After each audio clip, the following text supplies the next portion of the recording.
किसानवाड़ी सुनने वाले हमारे सभी किसान भाइयों और बहनों को राम राम नमस्कार। किसान भाइयों और बहनों, आज है 14 अप्रैल यानी अंबेडकर जयंती। डॉक्टर भीमराव अंबेडकर एक ऐसा नाम जो भारतीय संविधान के मुख्य निर्माता, समाज सुधारक और स्वतंत्र भारत के पहले कानून मंत्री के रूप में जाना जाता है। उन्होंने सामाजिक भेदभाव, अस्पृश्यता के खिलाफ लड़ाई लड़ी, महिलाओं के अधिकारों का समर्थन किया और शिक्षा को बढ़ावा दिया। आधुनिक भारत की नींव रखने में अपनी अहम भूमिका निभाई। डॉक्टर अंबेडकर संविधान सभा की मसौदा समिति यानी ड्राफ्टिंग कमेटी के अध्यक्ष थे और उन्हें भारतीय संविधान का मुख्य निर्माता माना जाता है। उन्होंने सभी नागरिकों के लिए मौलिक अधिकारों, समानता और स्वतंत्रता सुनिश्चित की। उन्होंने अस्पृश्यता के अंत और जाति आधारित भेदभाव के खिलाफ आजीवन संघर्ष किया और शोषित वर्गों को मुख्य धारा में लाने के लिए संघर्ष किया। हिंदू कोड बिल के माध्यम से महिलाओं को संपत्ति का अधिकार, तलाक का अधिकार और शिक्षा के समान अवसर दिलाने का भी प्रयास किया। एक अर्थशास्त्री के रूप में उन्होंने श्रमिक अधिकारों जैसे कि काम के घंटे कम करने और भारतीय रिजर्व बैंक की स्थापना में महत्वपूर्ण वैचारिक भूमिका निभाई। उन्होंने वंचित वर्गों के लिए शिक्षा को सशक्तिकरण का सबसे बड़ा हथियार माना। भारत रत्न डॉक्टर अंबेडकर को उनकी जयंती पर नमन।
भारत देश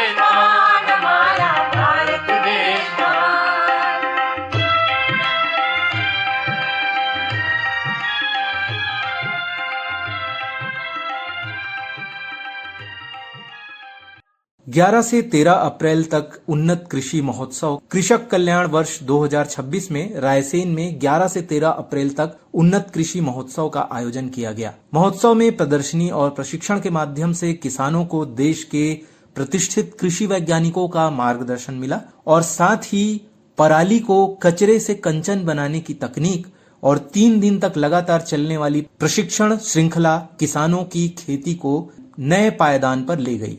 फसल प्रबंधन से लेकर बाजार और आधुनिक तकनीकों की जानकारी दी गई।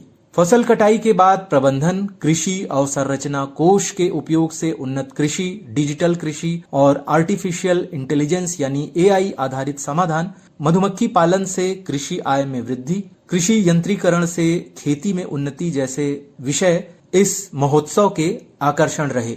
साथ ही दलहन फसलों में उत्पादकता वृद्धि और क्षेत्र विस्तार, प्राकृतिक खेती, बागवानी फसलों का विस्तार और पराली प्रबंधन पर वेस्ट टू वेल्थ के साथ किसान भाइयों और बहनों को व्यवहारिक संदेश दिए गए। FPO मीट यानी कि किसान उत्पादक संगठन सम्मेलन के माध्यम से और साथ ही मृदा स्वास्थ्य के माध्यम से हरित और सुरक्षित कृषि, संरक्षित कृषि, पॉली हाउस, शेड नेट को जलवायु अनुकूल कृषि के सतत दृष्टिकोण के रूप में और प्रधानमंत्री फसल बीमा योजना पर जागरूकता और संवाद कार्यशाला और साथ ही साथ नुक्कड़ नाटकों के आयोजन भी हुए। एकीकृत कृषि प्रणाली, एकीकृत पोषक तत्व प्रबंधन, फूलों और सब्जियों की वैज्ञानिक खेती, एकीकृत कीट प्रबंधन और बायोपेस्टिसाइड का उपयोग पर बढ़ावा देना, साथ ही नर्सरी प्रबंधन और गुणवत्तापूर्ण रोपण सामग्री का उत्पादन करना, सूक्ष्म सिंचाई और फर्टिगेशन, हाइड्रोपोनिक्स, प्रिसीजन फार्मिंग और वर्टिकल फार्मिंग पर विशेष सत्र आयोजित किए गए। धान में आत्मनिर्भरता हेतु बीज प्रणाली, मत्स्य पालन और मोती पालन, कृषि ऋण और किसान क्रेडिट कार्ड यानी KCC पर विस्तार से चर्चा की गई।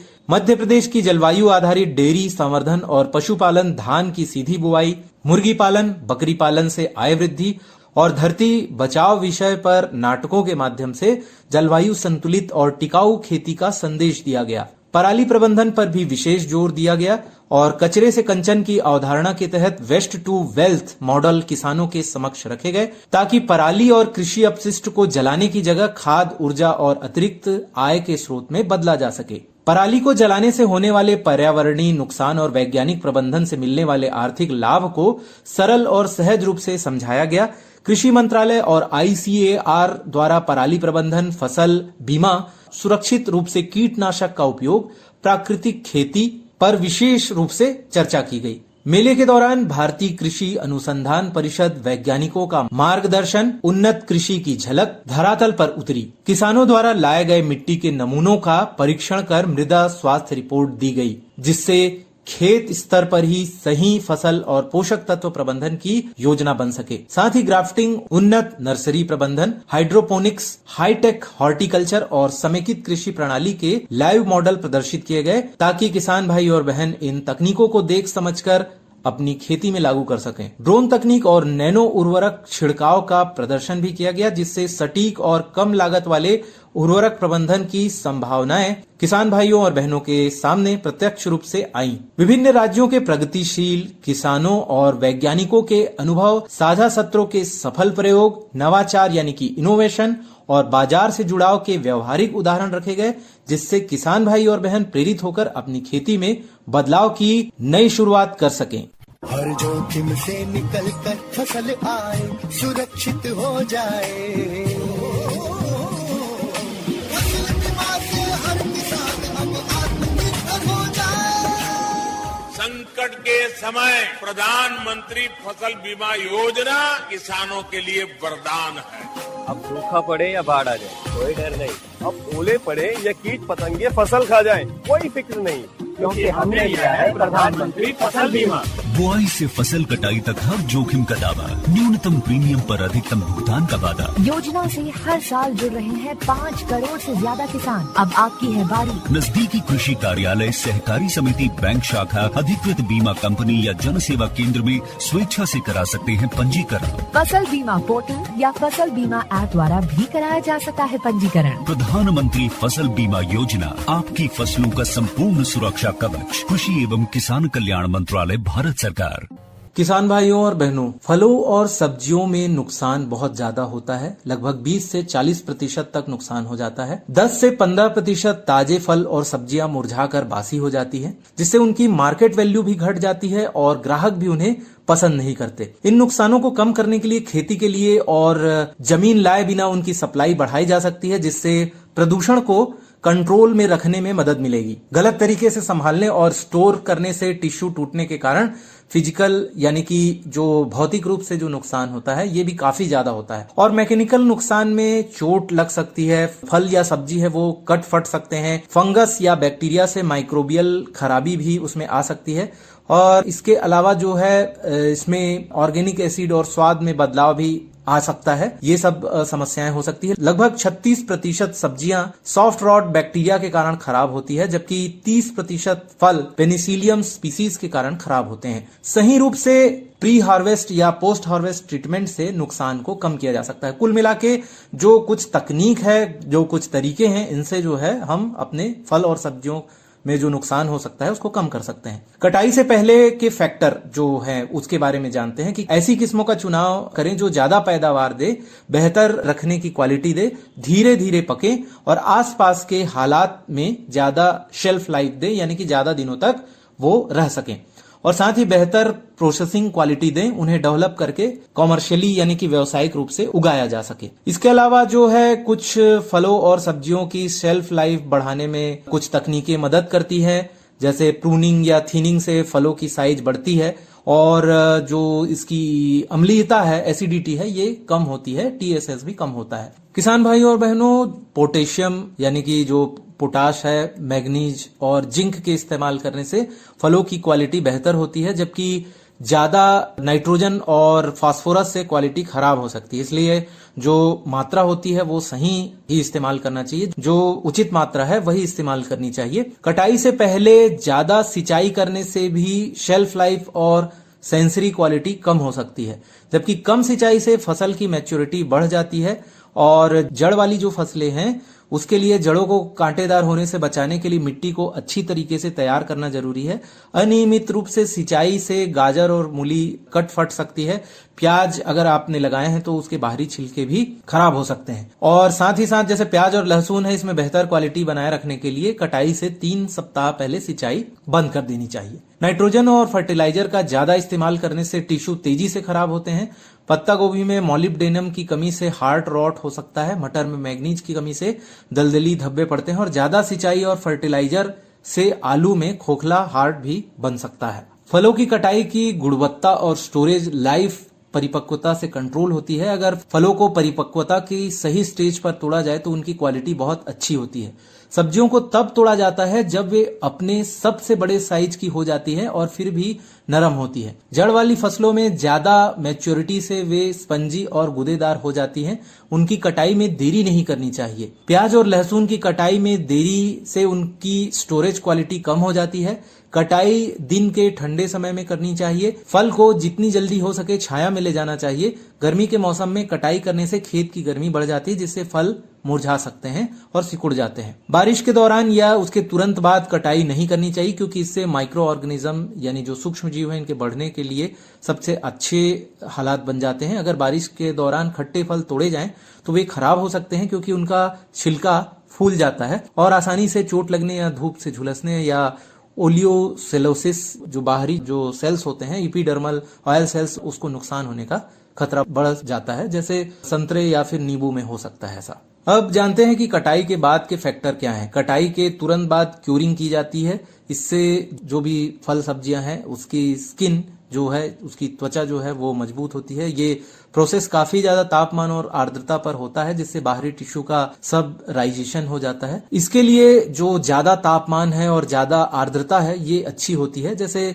आलू, शकरकंद, अरबी, प्याज और लहसुन को स्टोरेज या मार्केटिंग करने से पहले क्यूरिंग किया जाता है। शकरकंद में ये कंडीशन 33 डिग्री सेल्सियस और 95 डिग्री की रिलेटिव ह्यूमिडिटी पर सबसे तेज होती है।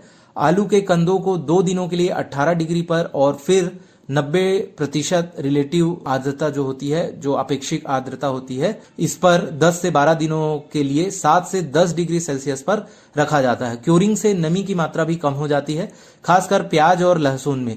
प्याज के बल्ब के ऊपरी पत्तियों को सुखाने से उन्हें स्टोरेज में जो सूक्ष्म जीव का जो इन्फेक्शन है, संक्रमण है, इससे बचाया जा सकता है। खेत में प्याज क्यूरिंग के लिए सबसे ज्यादा सुरक्षित तापमान 3 से 5 दिनों के लिए 37.8 डिग्री के आसपास रहता है। प्याज को क्रेट में 40 डिग्री सेल्सियस पर 16 घंटे तक आर्टिफिशियल तरीके से पकाने से स्टोरेज में सड़न कम होती है। कुल मिलाकर किसान भाइयों और बहनों, फलों और सब्जियों के नुकसान को कुछ विशेष तकनीकें अपनाकर और उन्हें कैसे सुरक्षित रखा जा सकता है, ये जानकर हम नुकसान को बहुत कम कर सकते हैं। भुवन पे हीरे मैया की ने जड़ाए, भुवन पे हीरे मैया की ने जड़ाए, भुवन पे हीरे मैया की ने जड़ाए।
किसान भाइयों और बहनों, अभी जायद की फसलों के बारे में हमने कुछ दिन पहले ही बात की थी कि जायद में दलहनी फसलों के रूप में मुख्य रूप से मूंग और उड़द की खेती की जाती है। पौध संरक्षण रसायनों के अंधाधुंध उपयोग करने से पर्यावरण में असंतुलन के साथ साथ फसल लागत और कीटों में प्रतिरोधकता को बढ़ावा मिलता है। नई तकनीकों का विकास तो हम कर रहे हैं, लेकिन साथ ही साथ कई बार जो है फसलों में हानिकारक जीवों और रोग जनकों की संख्या जो है आर्थिक क्षति पहुंचाती है। मूंग और उड़द में सामान्य रूप से अगर देखा जाए तो रस चूसक कीटों का प्रकोप जो है अधिक होता है। इसके कारण पौधे का विकास पूर्ण रूप से नहीं हो पाता है और साथ ही साथ उपज में भी कमी आती है। मूंग और उड़द की फसल में लगने वाले मुख्य रूप से रस चूसक कीट हैं, जैसे जिसको चैपा या मोइला कहा जाता है, इसका नाम एफिस क्रॉसीवोरा है। ये मूंग उड़द मटर को प्रभावित करता है। ये जो है इसके शिशु और जो प्रौढ़ होता है ये रस चूसता है और साथ ही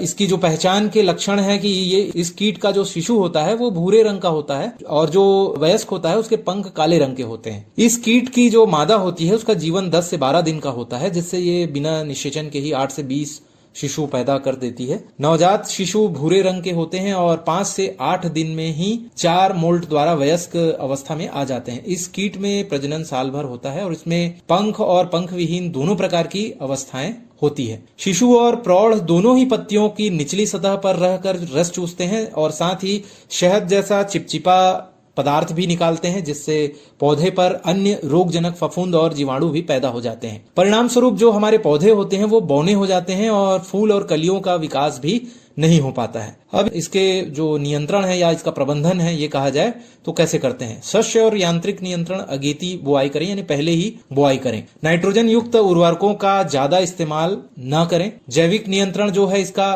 क्राइसोपा और कॉक्सिनेला जो होता है इस कीट का परभक्षी है। जैविक नियंत्रण में इस कीट के लिए खेतों में परभक्षी कीटों को छोड़ने से ज्यादा जोर दिया जाता है, इससे बहुत अच्छा नियंत्रण होता है। रासायनिक नियंत्रण है कि प्रति हेक्टेयर 100 से 120 मिलीलीटर इमिडाक्लोप्रिड 17.8 SL या थायोमेथॉक्साम की 25 WG जो है इसमें से किसी एक का भी आप छिड़काव कर सकते हैं। इसके अलावा जायद की मूंग और उड़द में जो नुकसान पहुंचाने वाले कीट है उसमें से एक प्रमुख कीट है सफेद मक्खी, जिसे बेमेसिया टेबेसाई भी कहा जाता है। पोषक पौधे जो है दलहनी फसलें, कपास, टमाटर भी हो सकता है। इसके क्षति जो प्रवृत्ति जो होती है वो शिशु और प्रौढ़ द्वारा पत्तियों से रस चूसा जाता है। पहचान के लक्षण ये हैं कि सफेद मक्खी के वयस्क दूधिया सफेद हल्का पीले रंग का होता है। पंख सफेद जूं की तरह होते हैं। इसके शिशु सुस्त और धीमे चलने वाले होते हैं जो पत्ती के नीचे झुंड में मिलते हैं। जीवन चक्र इसका जो है ये कीट पूरे वर्ष प्रजनन करता है। मादा जो होती है पत्ती के नीचे एक एक करके पीले रंग के अंडे देती है, जिससे 3 से 13 दिनों में शिशु निकलते हैं। शिशु की अवस्था 9 से 10 दिनों की होती है। कीट का पूरा जीवन चक्र 14 से 22 दिन में पूरा हो जाता है और ये वर्ष में 12 पीढ़ियां इसकी पाई जाती हैं। चूंकि जैसा कि बताया गया है कि इस कीट के शिशु और वयस्क दोनों ही पत्तियों की निचली सतह पर बैठकर पत्तियों का रस चूसते हैं और शहद जैसा चिपचिपा पदार्थ ये भी छोड़ते हैं, जिस पर फफूंद उत्पन्न होकर पत्तियों का रंग काला कर देती है और पत्तियां पूर्ण विकसित होने से पूर्व ही झड़ जाती है। ये कीट विषाणु रोग फैलाने में भी सहायक होता है और इसके प्रबंधन के लिए जो यांत्रिक यानी कि जो मैकेनिकल नियंत्रण है, कंट्रोल है, शस्य और यांत्रिक नियंत्रण, इसके लिए प्रतिरोधी किस्मों की बुआई करनी चाहिए। प्रति हेक्टेयर 30 से 35 पीले चिपचिपे ट्रैप लगाने चाहिए। इन ट्रैप्स में फंसकर ये कीट चिपक जाते हैं क्योंकि ये चिपचिपे होते हैं और इनसे इनका नियंत्रण अच्छे से किया जा सकता है। खेतों में और आसपास की जगहों से पीली बूटी, पीली कंघी जैसे खरपतवार नष्ट कर दें। नाइट्रोजन युक्त उर्वरकों का अधिक इस्तेमाल न करें। जैविक नियंत्रण ये है कि अंडों से शिशु निकलने पर शिशु परजीवी एंक्रेसिया शेफी खेतों में छोड़ सकते हैं। इस कीट पर परभक्षी कीट जैसे क्राइसोपा कार्निया का खेतों में ज्यादा से ज्यादा संरक्षण करें। अगस्त और सितंबर में नीम का कम से कम 6 बार छिड़काव करें। सफेद मक्खी दिखाई देते ही fish oil resin soap 1.5 kilogram प्रति हेक्टेयर से छिड़काव करें। रासायनिक नियंत्रण प्रति हेक्टेयर 75 किलोग्राम क्लोथियानिडीन 50 WG या फिर 1 से 1.25 लीटर ट्राइजोफास 40 EC या 150 से 200 ग्राम एसिटामिप्रिड 20 SP या 100 से 125 मिलीलीटर इमिडाक्लोप्रिड 17.8 SL इसमें से किसी एक का भी आप छिड़काव कर सकते हैं। हरा तेला जो होता है, ये इसको जैसिड भी कहा जाता है, ये मोठ, मूंग, कपास, बैगन, भिंडी जैसे पौधों में इसमें आक्रमण करता है। शिशु और प्रौढ़ द्वारा पत्तियों का रस चूसा जाता है। पहचान के लक्षण है कि छोटे हरे रंग के हॉपर शिशु और वयस्क पत्तियों की निचली सतह पर पाए जाते हैं। आगे के पंख के पिछले भाग में एक बिंदु जैसा होता है। शिशु जो है कई बार हरे रंग के होते हैं। वयस्क कीट 3 मिलीमीटर लंबा होता है। ये टमाटर के अलावा कपास, भिंडी, आलू, बैगन और जंगली पौधों को भी नुकसान पहुंचाता है। इसका जीवन चक्र, ये जो कीट है इसमें पूरे साल पाया जाता है। मादा पीले रंग के अंडे पत्तियों के नीचे की शिराओं पर देती है। अंडों से 4 से 11 दिन में शिशु निकलते हैं और ये 7 से 21 दिन पत्तियों से ही रस चूसते रहते हैं। ये कीट हमेशा पत्तियों के निचली सतह पर बैठे देखे जा सकते हैं। इस कीट की जो मादा होती है वो पत्तियों के किनारों में निचली शिराओं को चीरकर उसके अंदर अंडे देती है। अंडों से शिशु निकलकर पत्तियों की निचली सतह से रस चूसते हैं, जिससे पत्तियां मुड़ने लगती है और इनका रंग लाल पीला हो जाता है। इस कीट का अत्यधिक प्रकोप होने पर पत्तियां सूख कर झड़ जाती है और पौधे की बढ़वार रुक जाती है। समेकित नाशी कीट प्रबंधन इसका होता है। शस्य और यांत्रिक नियंत्रण जो करते हैं, इसके लिए भी अगेती बुआई करनी चाहिए, यानी पहले ही बुआई होनी चाहिए। और खेतों में प्रति हेक्टेयर 3 से 4 प्रकाश प्रपंच शाम को 8 से 11 बजे के आसपास इसका उपयोग करना चाहिए। प्रति हेक्टेयर 30 से 35 पीले या चिपचिपे ट्रैप भी लगाए जाने चाहिए। नाइट्रोजन युक्त उर्वरक का प्रयोग कम से कम करना चाहिए। जैविक नियंत्रण इसका जो है, खेतों में इसका जो परभक्षी कीट जैसे क्राइसोपा या कॉक्सीनेलिडस जो होते हैं, इनका संरक्षण करना चाहिए। इसीलिए जो रासायनिक कीटनाशक है वो कई बार जो है हमारे जो परभक्षी कीट है इनको भी नुकसान पहुंचा सकते हैं। इसलिए जैविक नियंत्रण ज्यादा अच्छा होता है।